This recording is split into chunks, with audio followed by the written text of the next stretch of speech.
जी ने साफ साफ तो नहीं कहा है कि किसको सपोर्ट कर रहे हैं, तो क्या लगता है इसका असर पड़ेगा?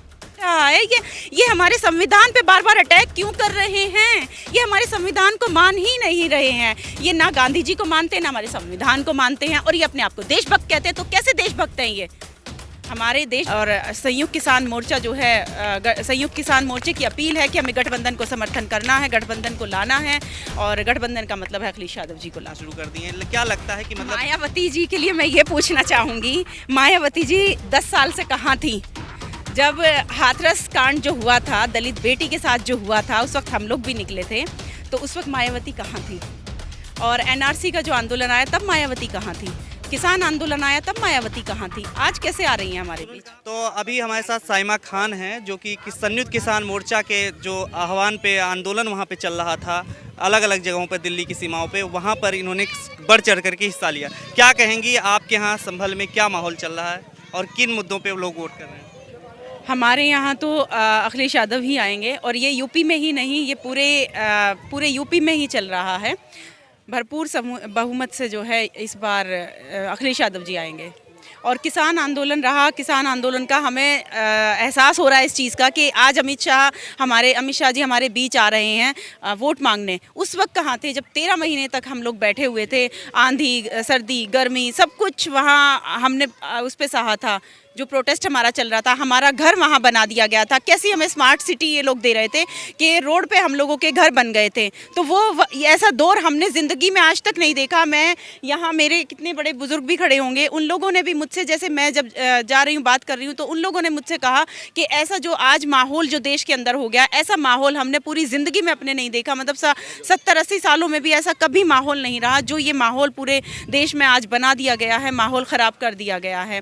तो ऐसी सरकार हमें नहीं चाहिए। हमें जो है, जो समाज के हित में काम करे, समाजवादी पार्टी ही चाहिए। और संयुक्त किसान मोर्चा जो है, संयुक्त किसान मोर्चे की अपील है कि हमें गठबंधन को समर्थन करना है, गठबंधन को लाना है, और गठबंधन का मतलब है अखिलेश यादव जी को लाना है। संयुक्त किसान मोर्चा ने कहा है कि बीजेपी को हराएंगे, लेकिन आप लोगों का तो बिल भी, कानून भी वापस ले लिया मोदी जी ने, तो फिर आप क्या दिक्कत आ रही है? देखिए, कानून वापस कब लिया? 700 शहादत होने के बाद कानून वापस कब लिया? 13 महीने जो हमने गर्मी सर्दी आंधी बारिश सब कुछ हम लोग पानी भरा हुआ है, सर्दी की बारिश हो रही है, उसमें हम लोग वहाँ रहे हैं। कितना वो एक 13 महीने का जो हमारा लंबा संघर्ष था वो भूल जाएंगे हम? जो लखीमपुर खीरी में सरकार ने किया वो भूल जाएंगे हम? जो जलियांवाला बाग लखीमपुर खीरी में बना दिया था, और जो दिल्ली बॉर्डर के जो नज़ारे थे, कहीं कीलें बिछाई गई, कहीं खाइयाँ खोदी गई, और कैसा माहौल वहाँ बना दिया गया, आंसू गैस के गोले, वाटर कैनन, लाठी चार्ज, क्या हम वो सब भूल जाएंगे? क्या सरकार एक कानून वापस ले लेगी? हमने तो नहीं मांगे थे। मतलब हमारे बिना मांगे रातों रात कोविड काल में जो है सरकार ने ये काले कानून हमारे हाथ में थमा दिए, और फिर उसके बाद हम पे लेके कोई एहसान कर रही है। जो नुकसान हम लोगों ने उठाया है, जो संघर्ष हम लोगों ने किया, क्या हम लोग वो भूल जाएंगे? ऐसे आंदोलन कभी नहीं देखे गए थे जैसे आंदोलन ये सरकार लेके आई है। ये सरकार लेके आई है, हम नहीं लेके आए। इस सरकार ने हमें मजबूर किया ऐसे आंदोलन करने पर। अब से 70 साल पहले तक हमने कभी ऐसे आंदोलन नहीं देखे थे जो एनआरसी का, और जो ये आंदोलन, किसान आंदोलन हम लोगों ने देखा है और हम लोगों ने किया है। हम सब ने बढ़ चढ़ कर उसमें हिस्सा लिया है, और सरकार को झुकना पड़ा आखिरकार। लेकिन एक पार्टी है यहाँ की जो दूसरे नंबर पे रही है, ओवैसी की पार्टी, उसके लिए क्या कहना चाहेंगे? क्या वो ओवैसी की पार्टी नहीं रही थी?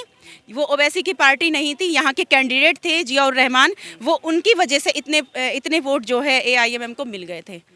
अब नहीं मिलेंगे, अब नहीं मिलेंगे। रीजन है इस बार नहीं मिलेंगे उनके, मतलब पार्टी को वोट नहीं जाएगा? क्योंकि जियाउर रहमान जो हैं, और हमारे डॉक्टर साहब जो हैं, जो MP हैं, वो MP हैं सपा से, और उनके पोते जियाउर रहमान साहब हैं, वो कुनर की सीट से सपा से ही कैंडिडेट है विधानसभा के। तो वो वहाँ से लड़ रहे हैं, वो पहले से हैं, तो सवाल ही नहीं उठता। तो यहाँ भी हमारी सपा है, वहाँ भी सपा है। तो यहाँ पर जो मुद्दे हैं अभी, जैसे यहाँ पर तमाम रैलियाँ हो रही हैं, मोदी जी भी आ रहे हैं बार बार, और ओवैसी भी आ रही हैं, मायावती भी रैली अब करना शुरू कर दी हैं। क्या लगता है कि मतलब मायावती जी के लिए मैं ये पूछना चाहूँगी, मायावती जी 10 साल से कहाँ थी? जब हाथरस कांड जो हुआ था, दलित बेटी के साथ जो हुआ था, उस वक्त हम लोग भी निकले थे, तो उस वक्त मायावती कहाँ थी? और एनआरसी का जो आंदोलन आया तब मायावती कहाँ थी? किसान आंदोलन आया तब मायावती कहाँ थी? आज कैसे आ रही हैं हमारे बीच? बूथ लेवल हम मजबूत कर रहे थे तमाम जगहों पर, हम ऐसा नहीं थे, हम बहुत ज़्यादा वक्त लगा दिया मायावती जी ने। हम लोग भूल चुके हैं, हम लोग भूल चुके हैं कोई मायावती होती हैं। हमारे पास हमें याद ही नहीं है, तो हमने देखा है हमारे मुद्दों पर जो बात करेगा, हमारा साथ जो देगा, समाज का कल्याण जो करेगा और जो धर्म जात पात की राजनीति नहीं करेगा, हमें उस सरकार को लाना तो कहते है हैं जो दरअसल विकास का काम करे, जो एक जन हित में काम करे। हमें वो सरकार चाहिए। हमें धर्म में और मंदिर मस्जिद में बांटने वाली सरकार हमें नहीं भाजपा चाहिए। तो ये कहती है ना कि धर्म में तो सपा बांटती है, पाकिस्तान की बात करती है, जिन्ना की बात करती है, ये लोग तो हमने तो जिन्ना की बात करते हुए बीजेपी नेताओं को सुना है, हमने अखिलेश यादव जी को कभी नहीं सुना। और धर्म में भी बांटते हुए हम देख रहे हैं, सिर्फ ये हमारे योगी आदित्यनाथ हो या फिर हो मोदी जी, सिर्फ उन्हें मंदिर मस्जिद और जो है हिंदू मुस्लिम, यही सब मुद्दे उन्हें याद हैं और कुछ तो उनके पास है ही नहीं। कुछ किया हो तो वो बोलेंगे किसी चीज़ पर। राकेश टिकैत जी ने साफ साफ तो नहीं कहा है कि किसको सपोर्ट कर रहे हैं, तो क्या लगता है इसका असर पड़ेगा? बिल्कुल पड़ेगा। देखिए, सब उनका कहना है कि हमें बीजेपी हटाना है, बीजेपी को हटाना है, देश को बचाना है। तो बीजेपी हटाने के बाद जो हमारे फिर सरकार जो हमारा जन कल्याण कर रही है, जो हम देख रहे हैं, एक आवाम को सबको पता है हमारे हित में किसने अच्छा काम किया। अखिलेश यादव जी ने किया है, तो इसलिए अखिलेश यादव जी को ला रहे हैं और चुन रहे हैं और भारी बहुमत से अखिलेश यादव जी आएंगे। एक मुद्दा और चल रहा है कर्नाटक में, हिजाब का मुद्दा, उसको तमाम पार्टियां भुनाने की कोशिश कर रही हैं। आप उसको किस रूप में देखिए, ये ऐसे इस वक्त चुनाव के वक्त ही ऐसे मुद्दे निकल कर क्यों आते हैं? और मैं जो ये किया है ये सब सरकार ने, हिजाब पर जो बैन लगाया, कड़ी निंदा करती हूँ इस चीज़ की।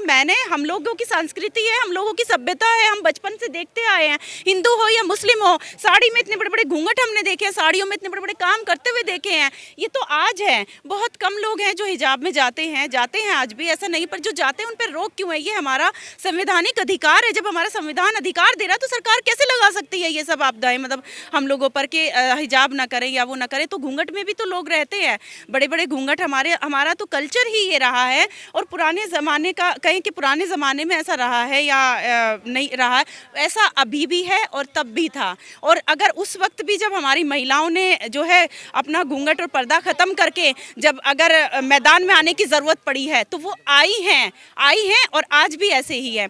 तो उनका एग्जाम्पल है रानी लक्ष्मीबाई और हज़रत बेगम महल। वो भी पर्दा उतार कर, पर्दा एक हमारा खूबसूरत गहना है, पर एक बहुत खूबसूरत गहना है, वो धार्मिक नहीं है, हर धर्म में है, पर जब उस गहने को उतार कर और महिलाओं के सामने चुनौती आई है तो हम लोग उस गहने को उतार कर उस चुनौती को स्वीकार किया है और अपने काम को अंजाम दिया है। यूनिफॉर्म के नाम पे वो बीजेपी हमेशा अटैक कर रही है। यूनिफॉर्म है और उसमें तो सबके लिए समान है। देखिए, ये ऐसा नहीं होना चाहिए। जो जैसे जाना चाहे, पर्दे में रह के जाना चाहता है तो उसके लिए वो आज़ादी होनी चाहिए। और ये हमारा संविधान कह रहा है। ये हमारे संविधान पे बार बार अटैक क्यों कर रहे हैं? ये हमारे संविधान को मान ही नहीं रहे हैं। ये ना गांधी जी को मानते हैं, ना हमारे संविधान को मानते हैं, और ये अपने आप को देशभक्त कहते हैं। तो कैसे देशभक्त हैं ये? हमारे देशभक्ति का मतलब क्या सिर्फ जय श्री राम का नारा लगाना है? देशभक्ति का मतलब है अपने देश के लिए समर्पित हो जाना, अपने देश की खिदमत करना, अपनी आवाम की खिदमत करना, जो हमारी आवाम को चाहिए वो देना। और ये आवाम को अपने तरीके से चलाना चाह रहे हैं, तो ऐसे नहीं होगा। आवाम जिसे चाहेगी, इन्हें उस जगह आवाम ने बिठाया है कि ये हमारे ऊपर इस तरह के काले कानून ला सके। अब आवाम ही इन्हें जवाब देगी कि आप लोगों को हम हटा सकते हैं, क्योंकि आप लोग हमारे हित में काम नहीं कर रहे हैं। ट्विटर पर चल रहा धर्म बचाओ, और यहाँ आप लोग किसान आंदोलन पे लड़ रहे थे, किसान को लेकर के। क्या धर्म किस जगह पे? धर्म मैंने आपको बार बार कहा ना कि ये तो धर्म की ही राजनीति कर रहे हैं। इनके पास मुद्दा ही सिर्फ एक धर्म है।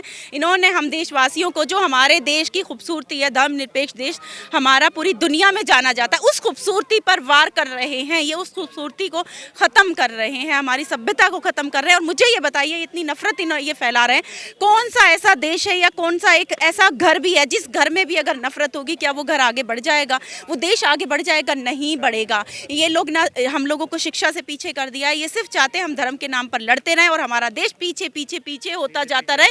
और हमारा देश आज बहुत पीछे हो चुका है। ये धर्म के नाम पर ऐसे ही पीछे कर चुके हैं। तो हमें धर्म के नाम पर हमें लड़ना नहीं है। हम तो भाईचारे से रहते आए थे। हमारी गंगा जमनी तहजीब है, वो हम कायम रखेंगे हमेशा। और जो है हम अपने देश को आगे बढ़ाएंगे। इनकी राजनीति हर कोई समझ चुका है। 55 में से 38 सीटें आई थी भाजपा की, टोटल दूसरे चरण का जो विधानसभा चुनाव हो रहे हैं। तो इस बार आपको क्या लगता है कि जो 15 सीट सपा की आई थी वो 38 में ट्रांसफर होगी, या 38 से फिर और बीजेपी आगे बढ़ेगी? 38 से बीजेपी आगे नहीं बढ़ेगी, इस बार सपा ही आएगी। इस बार तो यहाँ हमारा जो कहना है, हम लोग जो देख रहे हैं ग्राउंड पे, तो 38 भी नहीं आनी चाहिए, 38 भी नहीं आएंगी। क्या मैसेज देना चाहेंगे लोगों के लिए? मेरी यही अपील है, संयुक्त किसान मोर्चा की तरफ से मेरी अपील है अपने सभी बहन भाइयों से कि हमें गठबंधन को समर्थन करना है, बीजेपी सरकार को हटाना है, अपने देश को बचाना है। खबरों में बने रहने के लिए फोरम 4 को सब्सक्राइब करें और नोटिफिकेशन पाने के लिए बेल आइकन दबाएं।